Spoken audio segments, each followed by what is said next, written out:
Factory reset, hard reset, clean and wipe. This is the Cloud Mobile Stratus C8. Easy to identify. Looks like this, looks like this. Let's get into it. We're going to hold the volume up and power. Volume up first, then power. Let go as soon as we see the recovery menu right here.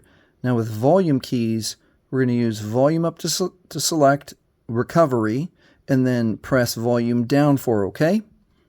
This is going to bring up the Fallen Android No Command. At the Fallen Android No Command, hold down power, quick touch, volume up. Hold down power, quick touch, volume up. And this brings up the Android recovery menu. Now here we're going to scroll with volume to wipe data factory reset. Press power for OK. One more time to confirm. This cannot be undone. This will wipe the entire phone. Scroll down once. Press power for OK. Keep in mind, one more thing right here. When the data wipe is complete, it's safe to reboot the system. Press power for OK. Keep in mind, if you've set up your Cloud Mobile C8 with your Google or Gmail account, you will 100% still need your Google or Gmail account to log back into the phone. Hey, if this has helped you, please like.